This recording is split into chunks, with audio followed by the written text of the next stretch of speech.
making? Okay, good. All right. Hi, my name, as you know now, my name is Louis Averson. I'm a postdoc down at UCLA. I want to first thank you guys for giving me the opportunity to come talk to you.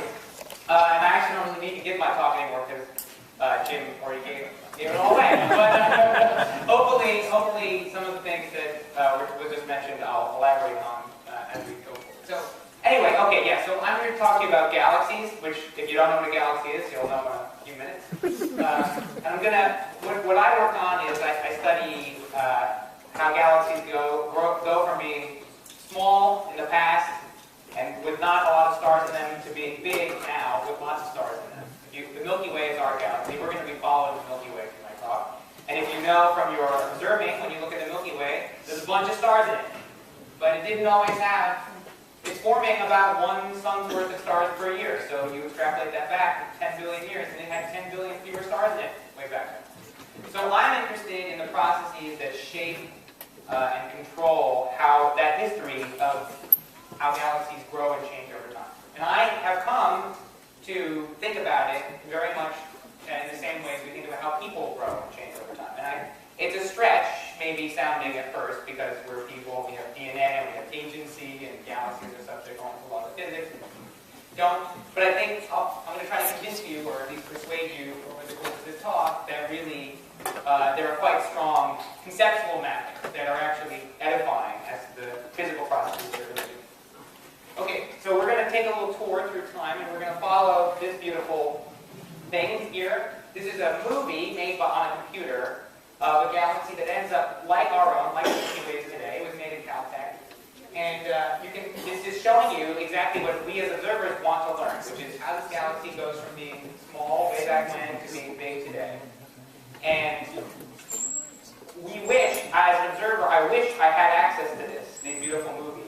But I don't. I have access to only single frames of this movie for every galaxy over time. So my big challenge is figuring out what the hell I can do with one frame of what really is a very complex movie. And we'll touch on that towards the end of my talk. But just to situate. Okay, so let's keep going. Oh yes, but really before I start, I want to have a brief disclaimer. Because I'm a professional astronomer, which means I never look through a telescope. That is technically true. I have never looked through. I'm an observer. I take pictures on telescope, but they're not the kind of telescopes that come with eyepieces. So I never look through the telescopes I use. And really, on a day-to-day basis, I don't look through telescopes at all. And the telescopes I do look through have tiny fields of view.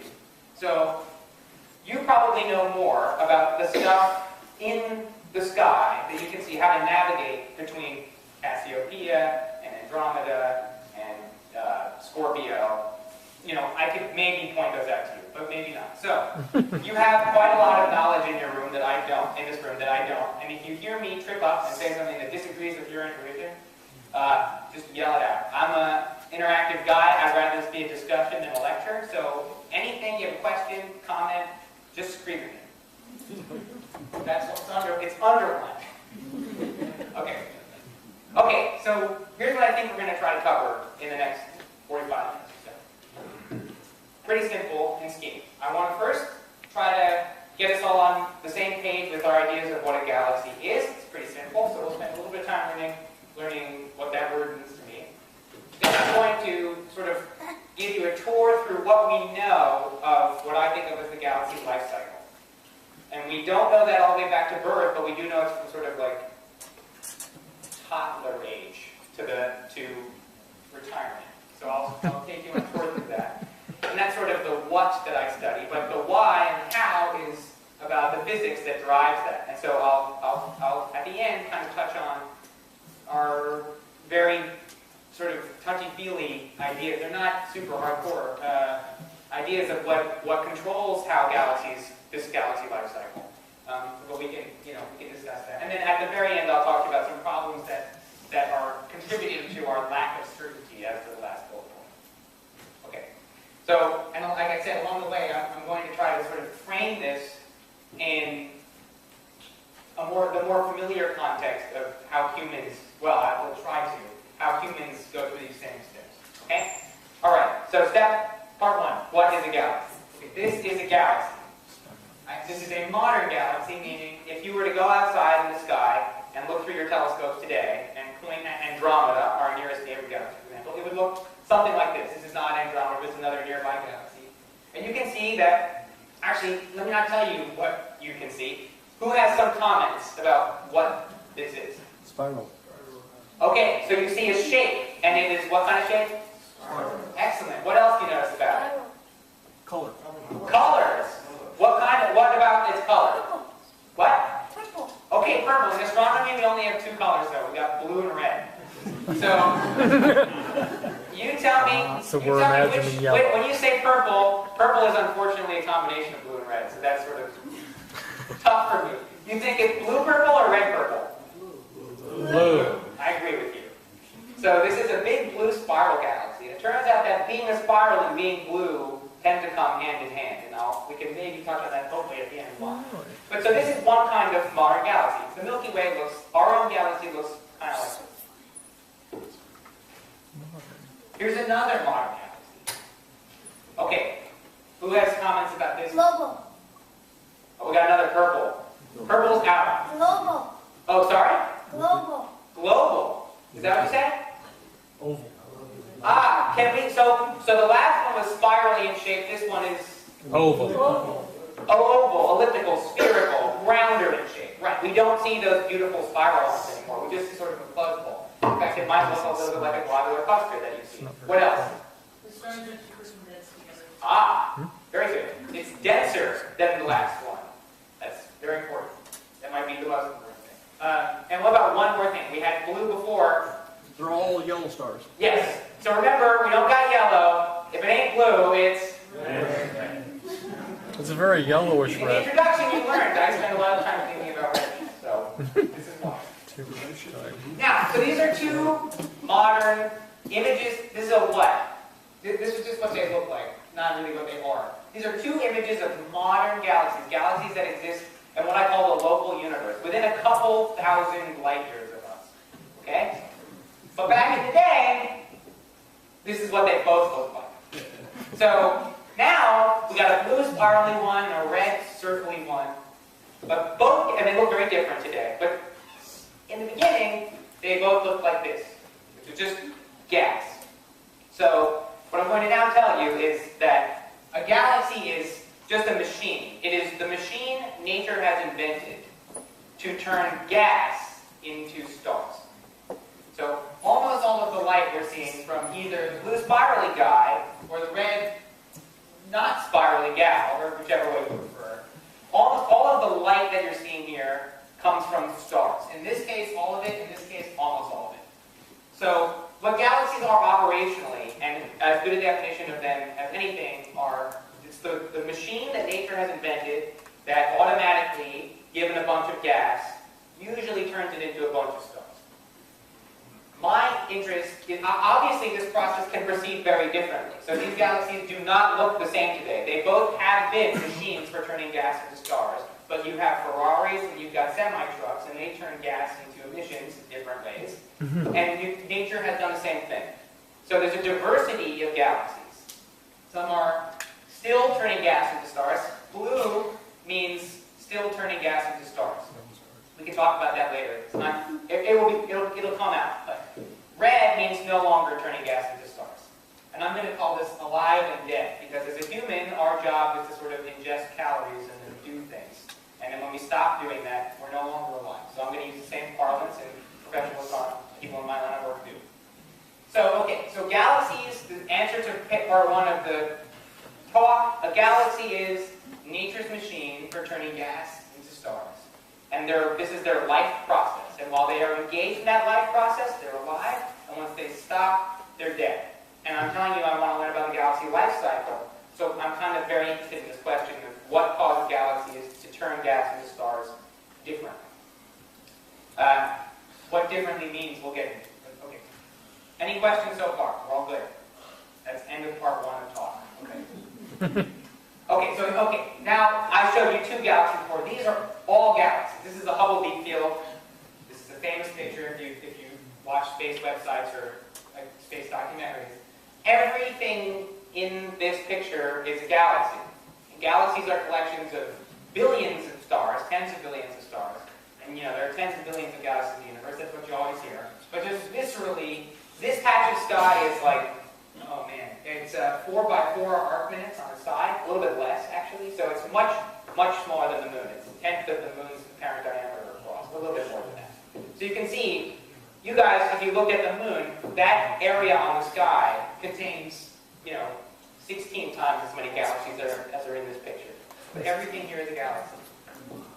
And you can see that they're not all the same. So I'm going to just highlight a few of them for you. You can see here's another red, circly, spherical one. Then there's a couple of blue ones over there that are more or less spirally. Another red one up there. And, the questions I'm interested in are, how did we get all of these things, and why don't they all look identical all the time? Okay, so now to move on to really the meat of the talk, I'm going to claim, and you can react to this, but the way I think about this is I don't think this is so different from a story we're all more used to talking about, which is how did we get all these humans? These are all people who have their life processes that are roughly the same, just like galaxies, but they all come in different shapes and sizes and colors and ages and everything. And I think that the same exact questions apply. And I try to I think by the end of my talk you'll see that you can bring to bear the same kind of investigatory or intellectual tools that we have to think about why humans diverge, why there's a diversity of people, and why there's a diversity of galaxies. So the central point is that I think that thinking about galaxy development as not being so different from human development is actually physically useful. We may or may not get to the physically useful part of this today, but this is what I think about on a daily basis. And I'll explain these pictures of me. Okay, so the vehicle that we are going to use to explore this framing is something that's all near and dear to our hearts, and it's this. Oh, I put it up here stupidly because I didn't realize I was going to talk to an audience that was expert. But who knows what this is? Milky Way. This is the Milky Way. Bonus questions. Who knows what this and this are? Small and large Magellanic Clouds. The Magellanic Clouds. Can you see them from Los Angeles? No. Correct. You can't see anything from Los Angeles. Fair enough. You can see, so this is the large and small Magellanic Clouds. I said Andromeda was our nearest galaxy, but that's not quite true. These are our nearest neighbor galaxies. But they're very small, and they're down to us. And you can see, if you ever go to the southern hemisphere, and you look up in the night sky, you'll see two clouds that don't go away, and you'll be like, oh, it's cloudy. But it's not. Those are the large and small Magellanic Clouds. They're quite large. Okay. So this is the Milky Way, and we're going to study this galaxy developmental question by tracing our own history. Sort of. Unfortunately, we live in the Milky Way, so we don't get a great sense of context. It's sort of like we are a cell in a human. So, or let's pretend we're an eye in a human. I don't look at myself all the time. I don't have a great sense of me, always. So instead, we're going to look to a Milky Way-like galaxy. This is another galaxy nearby that we can see all of. So this is really, we're going to now try to trace the development of this object, which we're going to use as a proxy for our own. Okay, how? This is a bunch of gibberish I've been yapping at you. How are we going to go on this tour? Well, just the same way you guys do your star parties at night, we have our tools. So this is the University of California's premier telescope on Mauna Kea, Hawaii. It's the Keck telescopes. There's two of them. They're 10 meters across. So that's 400 inches across.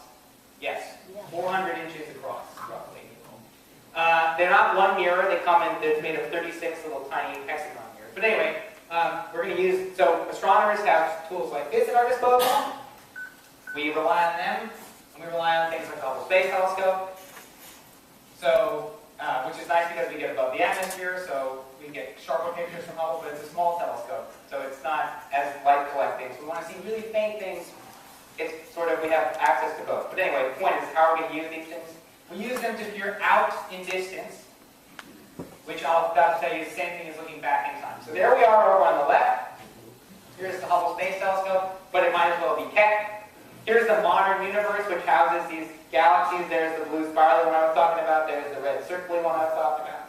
These are our nearby systems, and actually you can go out in your telescopes and probably see these. But Hubble is so powerful, and Keck is so powerful, that it can see very, very faint objects, which means it can see objects that are very, very far away.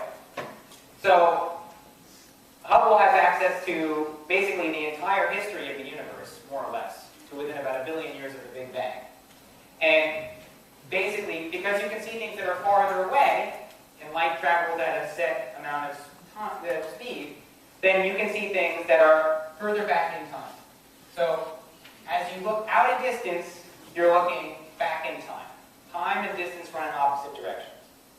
So not only do I see galaxies that are very far away, but I'm seeing them when the universe is very young. So I said at the beginning, we don't have access to these movies of galaxies at all. We only have access to one frame. But there's tens of billions of galaxies. So we have tens of billions of frames of movies. And because there are different distances, we know we have frames of the movie here, of a movie. We know we have frames of a movie here. So we've got like some of Charlie Chaplin's work. And we know we've got frames of movies here. So we've got like one scene from the new Wonder Woman movie or whatever. And we've got everything in between, but we don't know that they're the same movie. Okay, but as we look back in time, as we look back further away in distance, so I'm now putting some numbers on here for you. So that's, the Big Bang was back here, and then, you know, these are pretty scrunched together. This is about as far as we can see. This is when the Earth formed. So at different distances, I have access to different times of the universe's moving. And so the hope is that by looking at different galaxies at different times, by looking at different galaxies at different distances, by looking at frames that we know are happening towards the beginning of some movies and towards the end of other movies, we can stitch them together into what our best guess at the movie that describes one galaxy. This is somewhat problematic. If you're a sociologist in the room, you're going crazy right now, but this is the only thing we can do. So we do it, and we say, the galaxies that we see way back here 12 billion years ago were like our baby youths, and we progress through our lifespan. We don't yet have access to stuff sort of before toddler age. This is for the next generation of telescopes, and we can talk about this later. We have access, actually we have access to here, but not here or here. But forget about that. Okay. So, again, in order to learn about the life cycle of one galaxy, we've got to pick these different galaxies. This is a Hubble detail. I showed you this picture already. And now, I'm telling you that these galaxies are all different galaxies, but they're also different distances. So the furthest one away is the most baby-like, and the closest one is the most adult-like. And if we stitch them together and make observations of the different galaxies, we can claim we're learning about the same galaxy's childhood, adolescence, adulthood, and retirement age. So this is how I'm going to take you on this developmental journey of a galaxy. Okay, this is an assumption that we have to make in astronomy, and I'm going to come back to it again. Okay. So let's start at the beginning. Part 1, the young Milky Way. Well, we're a little bit ahead.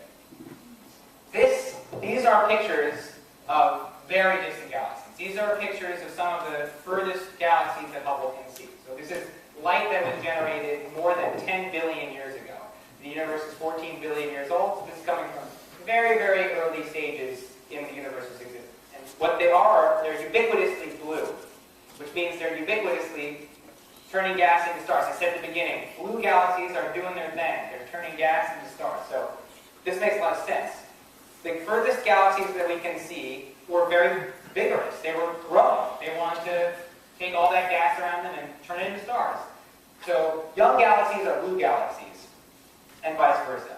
So this is real data. These are pictures from the Hubble Space Telescope. You can also see that they don't really look like the spiral that we saw. They kind of look messed up.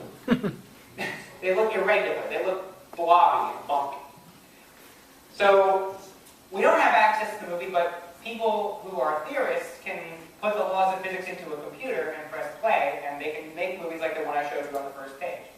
So we can go and try to contextualize these images in those theoretical simulations and see why these things look the way they do, why they're so lumpy or whatever.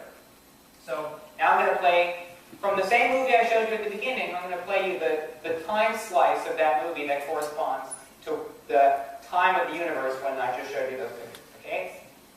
So here we go. So the thing in the center corresponds to one of those pictures we just saw. And this is the movie of what's happening to it. Okay, so who has some observations they want to notice? Go ahead. There's a dense point of gravity, and it is obviously. Yep, okay, so there's a central object with things floating around it. What else? Oh, we'll go again? I go back. What else do you notice? It's getting matter from outside. It's Ah. the area. It's getting matter from outside. So is it evolving in isolation? No. It's being hit by these things that are slamming into it. So there's a central object with mass, but it's got these satellites, which are little tiny baby galaxies like the large and small Magellanic Clouds, that are interacting with it, that are impacting it. And that's why we think these things are so not regularly shaped, because they're being hit by other objects that are about their size, which is very reminiscent of our own childhood. So just like with galaxies, or just like with people, the early developmental histories of galaxies are dominated by vigorous and intense social interaction. The first galaxies learn to play together. They have to play together early on. Because the universe, as you may already all know, has been expanding. So if we go back in time, the universe was smaller, everything was denser, everything was closer together, which means it was easier for things to interact. And so things are made of gas. If things are hitting each other, you're combining big cells of gas together, which is spurring star formation. So we think early on that as sort of the intellectual or social development of children is dominated by playing with their neighbors, the structural evolution of galaxies was dominated by playing with their neighbors, by trading material back and forth, by beating each other up. Anyway, okay, so galaxies played with the other kids early on. This leads to rapid growth. Kids grow up pretty quick, and it can be painful. Teething hurts. Galaxies, this is an artist's representation of this early time. Every bubble here, these huge regions of sort of bubbliness are regions where supernovae are going on, where stars are exploding. And stars explode, the stars that explode the most rapidly are very young. They're very massive, hot blue stars, like in Orion, if you look at Rigel, or in the summer, in Cygnus, what's another good? Any blue giants you see, O-stars. They blow up. They only live 3 million years and they explode. And they inject huge amounts of energy back into their environment in these atomic explosions. So if you're forming lots of stars per year through interactions, you're also blowing lots of stars up per year through interactions. And so periods of rapid growth are also characterized by these sort of strong feedback mechanisms. And you can see that, you can still see it, it's rarer, but this is now a real picture of a galaxy in the local universe. And you can see it's still happening today. All of these bubbles where you see this, really, now this is purple light. Although it's red. Red light. Those are all regions of intense star formation where supernovae are also going. So, again, just like when you're a baby, you have growing pains. And you've got teething. And you're changing quickly, and so, you feel it. Galaxies do the same thing. Here's another one. And I think this reminds me of what I looked like when I was okay? No, So that's on his forehead. that was kiddo. Now we're going to move forward to the 20-something Milky Way. So, what does that look like? Here's another real picture from the Hubble Space Telescope of sort of galaxies a little bit closer to Earth, a little bit closer, a little bit later in time. And you can see that now we're sort of starting to see that structure that we saw in the beginning of the local galaxies. You can see the spiral pattern. It's not as crazy blobby. Here's some other pictures. You can see a differentiation. There's sort of a redness in the center and a blueness on the outside, which is an important sign of maturity.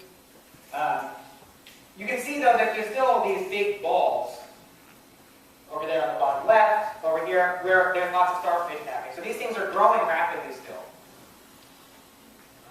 Here's more. I'm just going to show you pretty pictures because they're pretty. And here's some from my own work. So I want to get it. My boss would like me to show these to you. So these are pictures from the Hubble Space Telescope that I work with. These 4 galaxies are important to me. And they're at about the same time. It's about 7 billion years ago, when the universe was about half as old as it is today.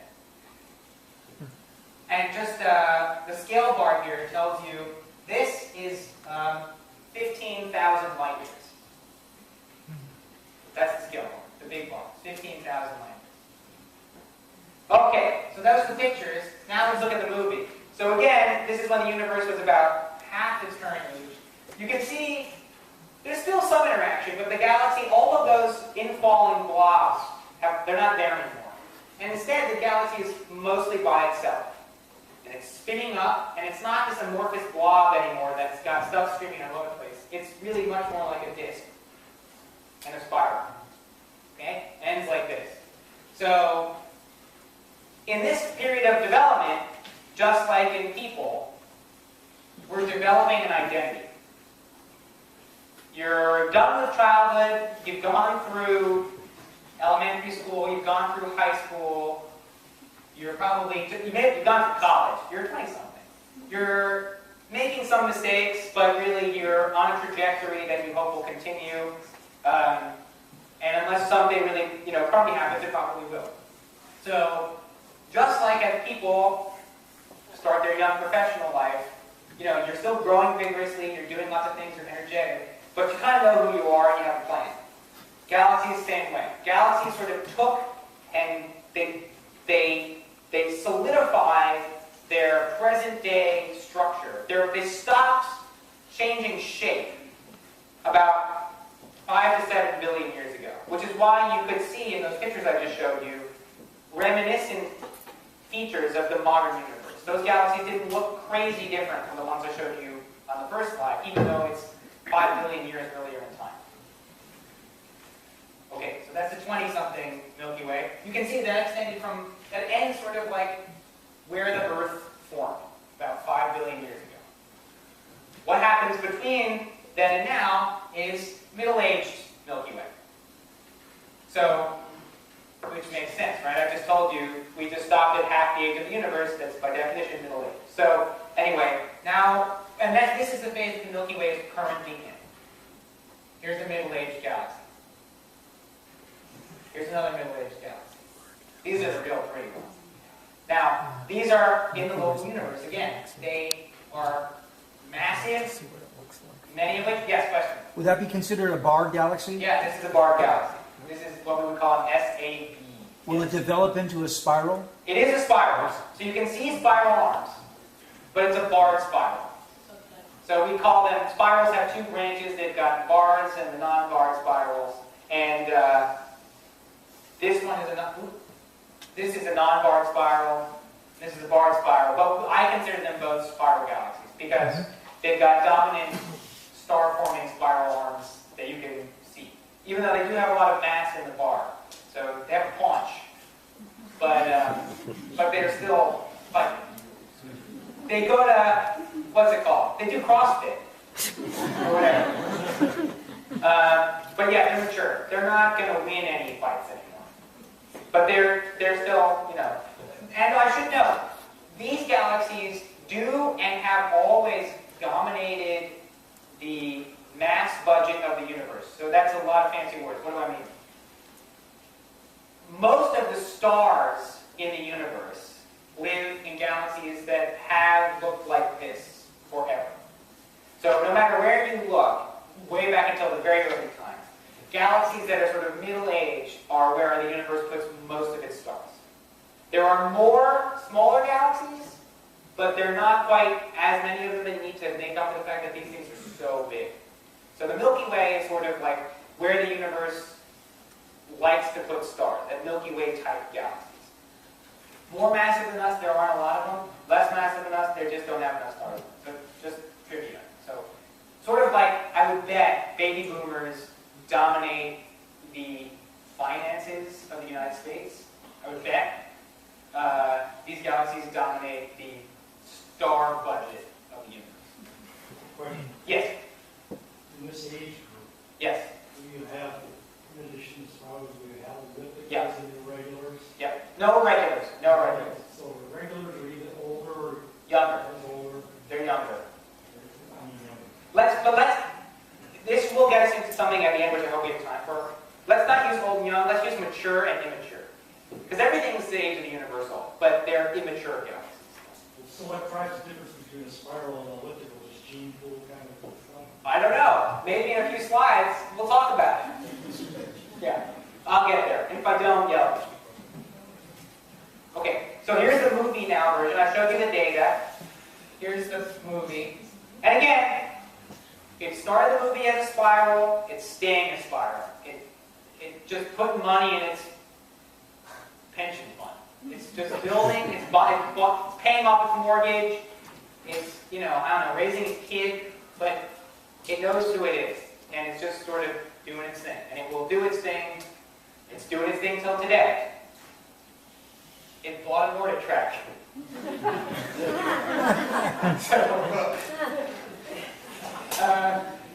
Right. The Milky Way. Okay, so that was the Middle Age Milky Way. That brings us to today. Then the next question is, what happens in the future? So 2.5, this is the Milky Way in retirement. So in the future, we think the Milky Way will go from looking like it's a live, spirally self to something that is more like the dead, or I shouldn't say that yet, less vigorous, spherical-lier things, the ellipticals. Now, I think that's a crock, but it will become red. So it will stop being blue. Whether or not it will turn into a sphere, that's put on hold. But certainly, in terms of color, the future of the Milky Way is like this. It's retired. So I like this picture. So I'm going to show you now a sort of more science, a sort of more. It's going to look scarier, but it's really not. So this is to tie everything that we've just been talking about together. This is sort of, if you go to the Hubble archives and you grab snapshots of the different galaxies at different times, like I've been talking to you about, you put them on one plot that leads to the Milky Way. This is what it is. So on the up and down axis here is color. At the top is red, at the bottom is blue. So things that are at the bottom are blue. Things that are at the top of each of these three panels is red. And then as you go from right to left, you're going closer to the present day. So it's a really long time ago to still a pretty long time ago, still a pretty long time ago to like not that long ago, and not that long ago to today. And these are cutting out galaxies that we think represent stages in the Milky Way's history. You can see. Just compare this one. So the bottom right guy, this is the earliest one. The top right is the latest. So just compare them. What's one thing that's different about them? Their size. Yes. So as we saw in the movie, and as we know with people, galaxies start small and they get big. What else? Yeah. What about stars? Yeah. Exactly.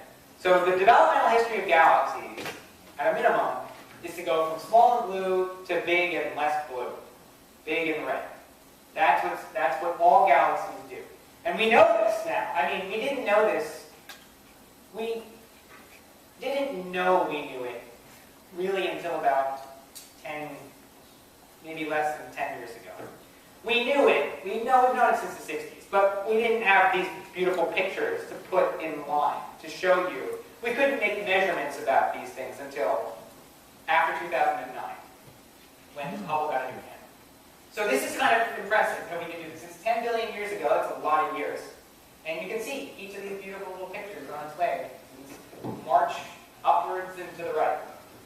Okay, so that's how galaxies go. So the Milky Way is over there on the end, and it's going to eventually get even, well, it might not get bigger, but it's definitely going to get red. And those are our landmarks on the way. Okay? So here we go. So this is it. In one slide, this is the developmental trajectory of galaxies as far as we know. This is the life cycle of galaxies. From youth to maturity. From thin, blue, and growing to fat, red, and dead. About star formation, how does that vary from the very young to the old and dead? So blue means star forming, red means not star forming. So in terms of star formation rate, blue means greater than 0, and red means 0. So you can see that as you get older,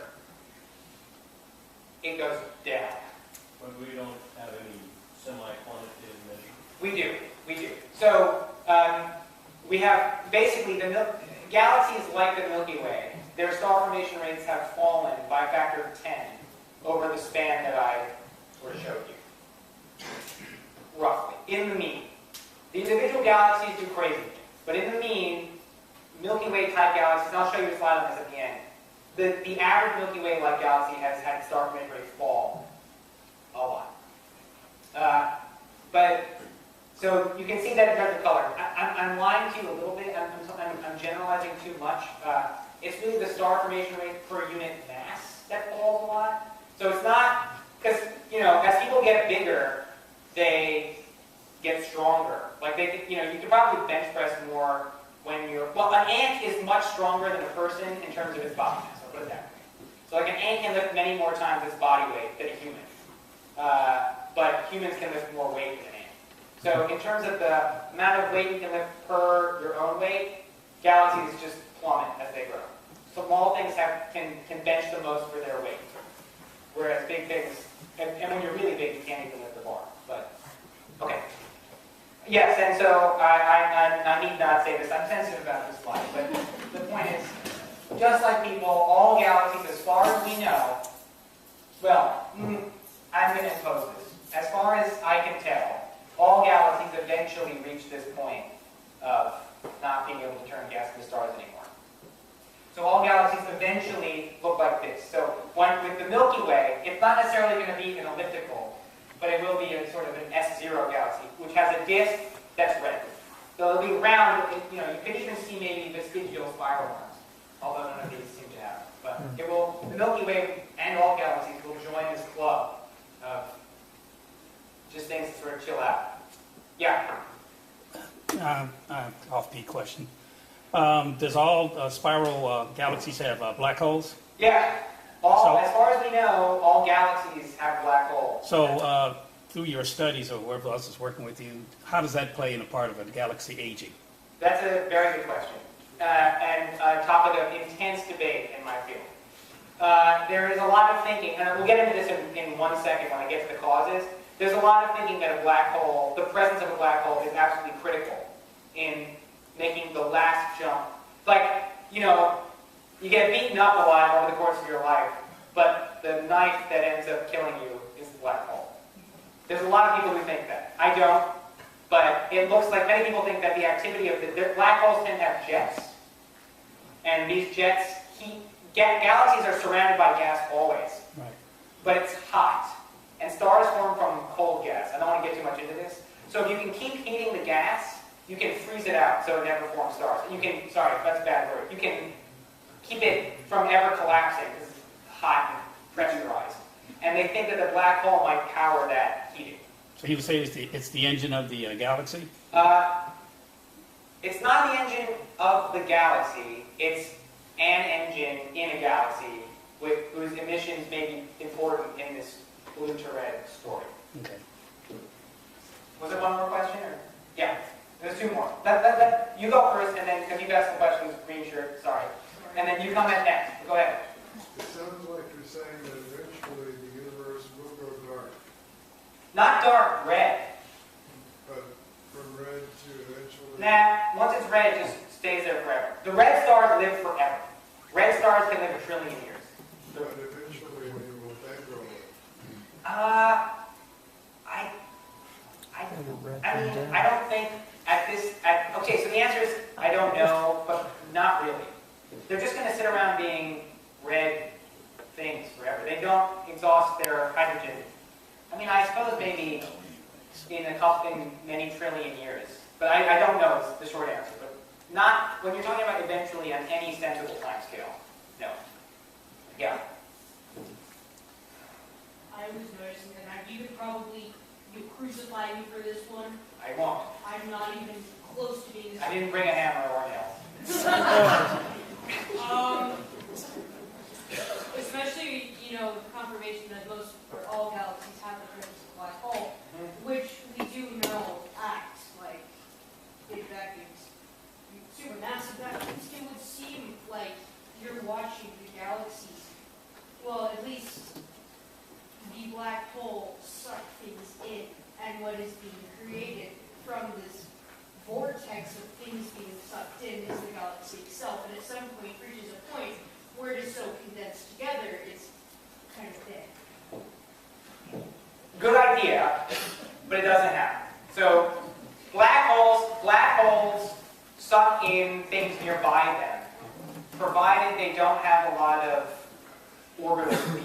Yeah. So there's this thing called angular momentum, which just means if there's an object here and I'm coming at it not head on, but off to the side, I won't fall into it, I'll just swing around it. Yeah.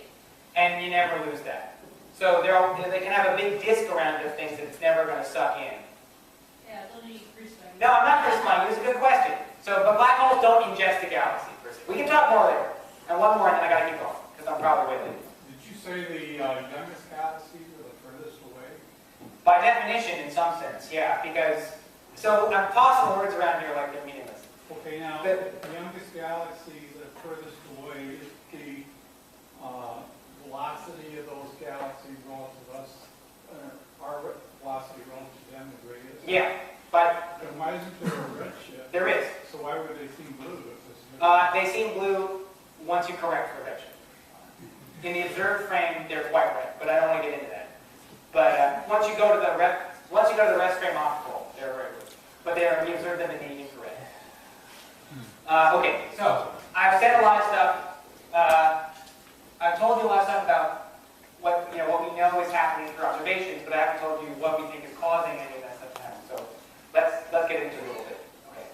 So the core question, I'm gonna sort of pull a sleight of hand here. The real answer is we don't really know. I spend a lot of my time thinking about this, but if you have other people like me come up here and spiel at you, they'll give you a bunch of mechanisms that are capable of turning a blue galaxy red. So I'm going to go through them now. Okay, so the first are external stresses. And again, same with people. Galaxies live everywhere. Some of them live in very calm parts of the universe. Some of them live in parts of the universe with more things nearby. And encounters with those things nearby can pull gas out of the galaxy, which removes fuel for forming new stars, which will eventually cause the galaxy from being blue and star forming. It'll cause the star formation rate to go down to being red. So here's an example. I don't know if you can see this, but this galaxy is flying through a big sphere of gas associated with a galaxy cluster nearby. So galaxies can live in big beehives, big groups with each other. And they tend to share a very hot, gaseous atmosphere, just like the atmosphere we're in right now. And you can think of galaxies as like those wands that you see in the park when people dip in soap, and then they move it through the air and you get the bubbles. Well, the gas in the galaxy is the same way. If it's flying through an atmosphere, it will feel drag. And you'll pull this gas. You can see these blue stars that are falling out the back of this galaxy. This galaxy is moving that way through a big atmosphere of gas, and it's getting its internal gas stripped by this external stress. And that will cause it to lose fuel for further star formation. And just like external stresses will cause people to age, it will cause the galaxy to mature in an accelerated fashion compared to what it would have if they didn't become president. Also, trauma. So we have these snapshots of galaxies. This is a snapshot of a galaxy. And this over here is like looking at a person with a scar. You don't know what caused the scar, but you do know that at some point in that person's existence, something happened to it that left a mark. And people who lead existences that cause them to get above average number of stars probably have shortened lifetimes. And the same thing is true with galaxies. So this is a merger of two galaxies. It's two blue spiral galaxies hitting each other. And in this process, you can see that those beautiful disky structures, they get sort of distorted into beautiful stringy structures. But I'm going to just tell you that it's very important if you're going to form stars to have a disk. And these violent chromatic encounters with neighbors destroy disks, and therefore destroy galaxies' abilities to form stars.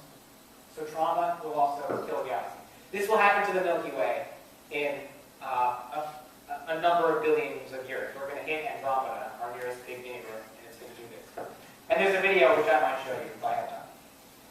And you can see the red galaxies in the background. Ignore the blue ones. The blue ones in the foreground. This is a group called Stephan's Quintet that you may be able to see. I'm not sure. These red ones live in a group together. They're gravitationally bound. And you can see that they're not, the one in the foreground is a nice perfect disk. And the one in the background you can see they're kind of messed up. Two of them are definitely duking it out. That one kind of is a little bit warped. And this one's already been done. So living in an environment and interactions with other things, traumatic interactions with neighbors, or even just sort of like harassment by neighbors can shorten your life. I'm just going to show you one more picture of a merger because they're beautiful. But also notice actually, both of these galaxies, they're not red during the merger. They're very blue. So this galaxy has very blue, it's got all those big supernova explosions I showed you for the young galaxies. The limbs of this galaxy look young while it's in the merger. And that's because not only is gas getting disrupted, but it's being compressed by this collision. And that makes it easier to form stars. So there's this combination of your star formation rate jumps up, you start consuming gas at an enhanced rate, and you start disrupting the gas. So you have this double force that's making you eat up whatever gas you have left and is disrupting the rest so you don't have access to it, which shuts you down. Now, other things correlate with being dead. And now we kind of get into like differences of opinion. I mean, things that are red tend to be heavier than things that are blue. So that makes a lot of sense in some naive sense because they are the oldest objects, they're the most mature objects. They're furthest along in their life. And as humans grow, we tend to gain mass as well. So on average, older people are more massive than younger people. So in some sense, by definition, things that are closer to death are going to be more massive than things that are further from death. But irrespective, I actually think that's a huge hint as to what's happening, which is that all of this is just totally normal consumption of gas. But regardless, some people think that there's a magical mass threshold that once you pass, your black hole turns on and heats your atmosphere, heats your gas supply so that you can't turn stars. So size and mass correlate with your ability to form stars. Lower mass things are forming stars more vigorously than higher mass things. And also shape. So not only is the galaxy on the left less massive than the galaxy on the right, these are, I think, the two galaxies I showed you at the beginning. One's disky and one's spherical. Some people, I think they're wrong, but some people think that an important part of aging is actually transforming from a disk to a sphere. I think it's just that if you are spherical, you can consume gas.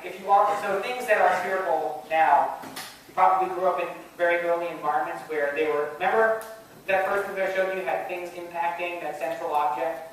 Well, those can either come in sort of, like the planets are all in the same plane, they orbit in the same plane. You can imagine accreting things from the same plane or accreting them from different directions. And I think that these things formed through the second channel. So they actually can form more stars more quickly than the other kind, which have to wait for all that angular momentum I said to get dumped before they turn into stars. So anyway, I think this is a correlation, not a causation, but people think that the transformation here is important.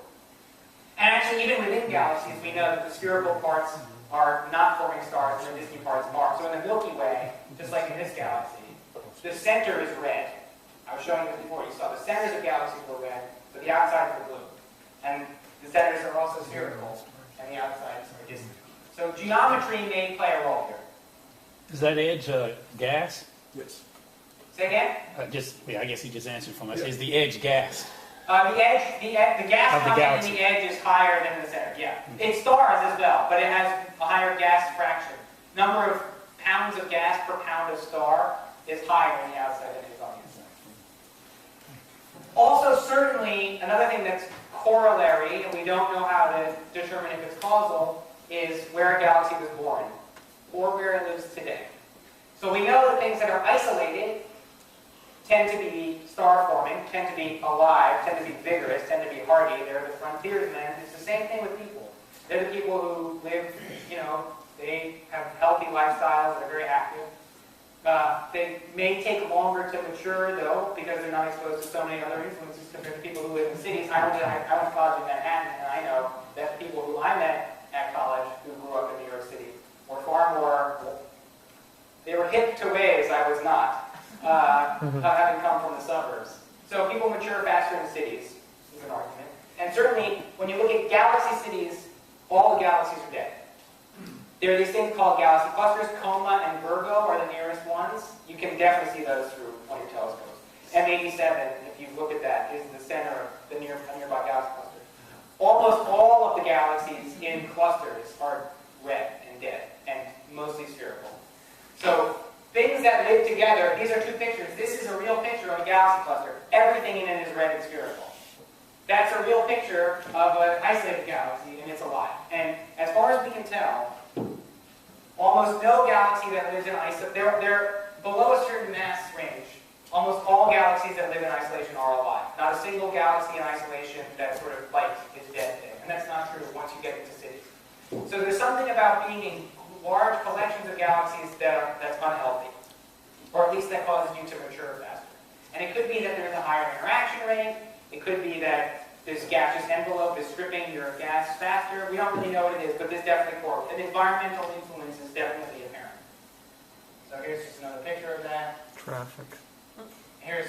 Now I'm just showing you Traffic. isolated fields on the bottom and a whole number of not isolated fields at the top. I study the things at the top.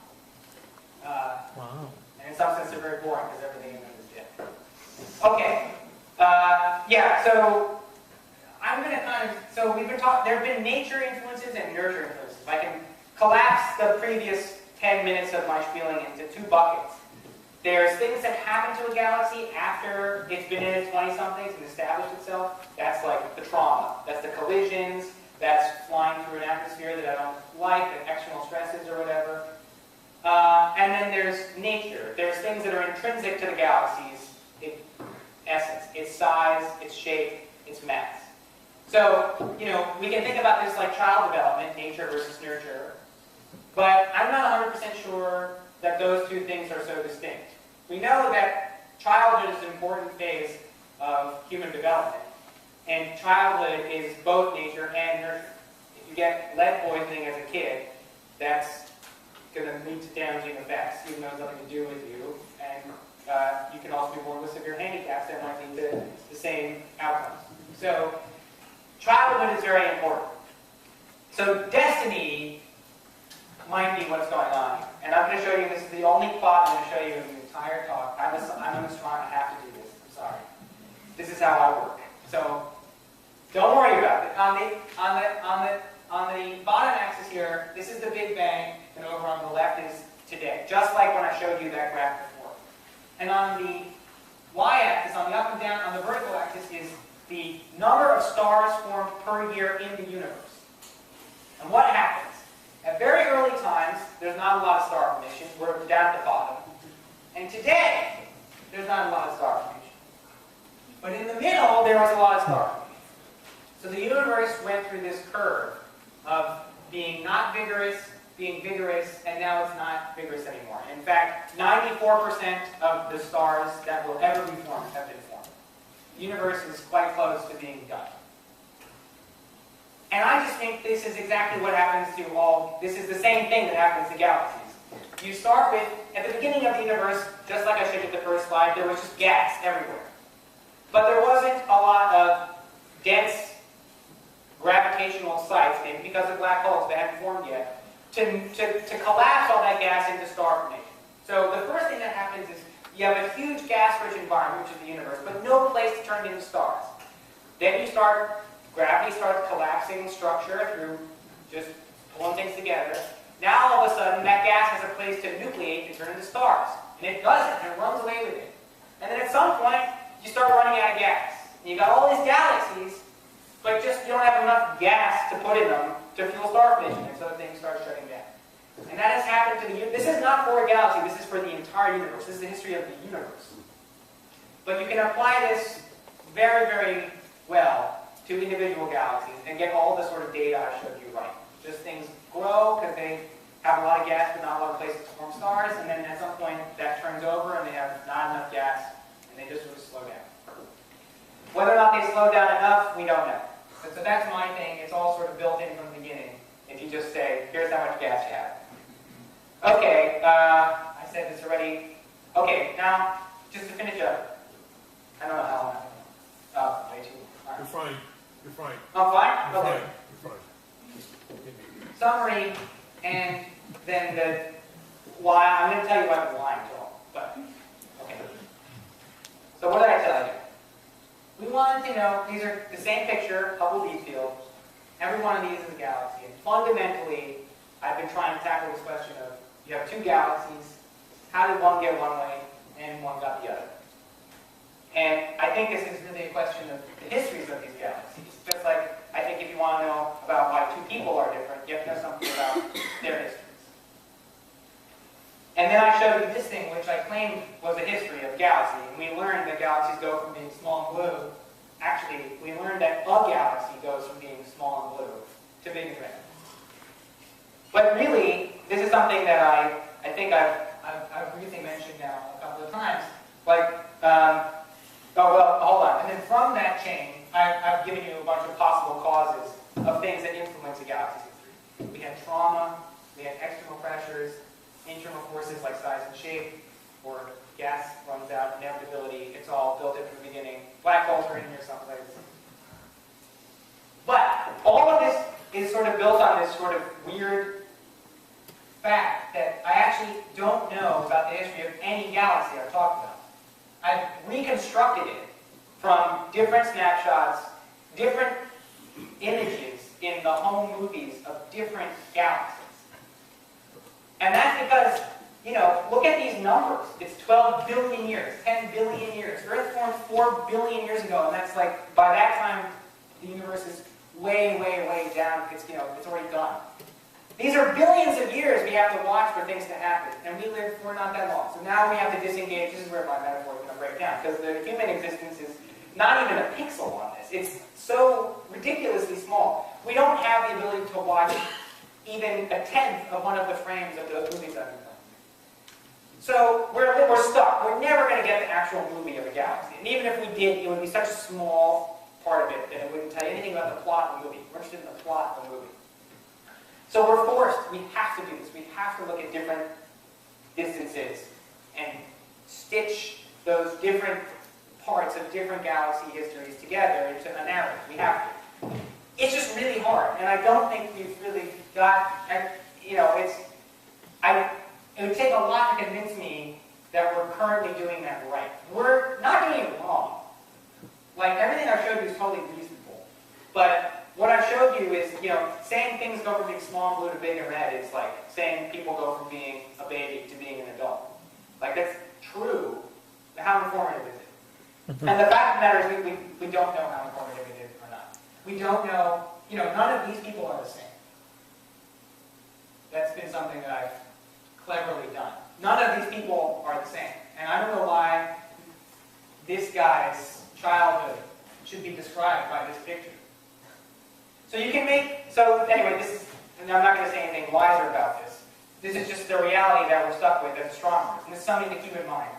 Because I think it makes galaxy evolution studies, it makes astronomy in general, it's the same thing with stars mostly. It makes it it's unique amongst the sciences.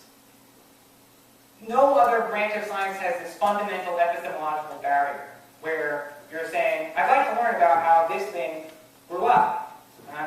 zero access to anything except for one instance of its life.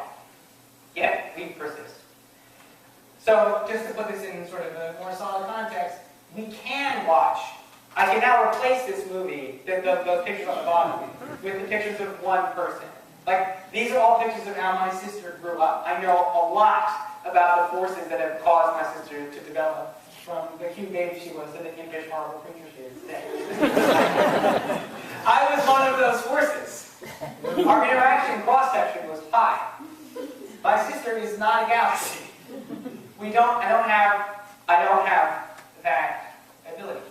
So, the last thing I'll leave you with, and this is why my job is hard. This is really the only thing that makes my job hard. My job is not that hard.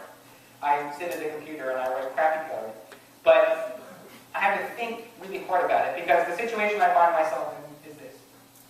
I am presented today with a picture of the Milky Way, or two Milky Ways. And I would really like to know why they got the way they did. I'm not sure I care why they're sitting at the cafe they're sitting in, or why she has an iPad. But I would like to know, why are they happily married? What was their education like? What caused them to be the individual they are? And I have some context clues in the sense of I guess I know certain things about them in their present existence. But the data I have to fill in that story that I want to know are these other pictures. They're different groups of people at different times. So what I've been showing you, and this is why young and old doesn't make a lot of sense, it's like I'm trying to reconstruct the history of two people by looking at best, younger things a longer time ago, and then slightly less younger things a little bit later. But you can see, just by looking, that not all of this data is useful for me understanding the two people, right? I mean,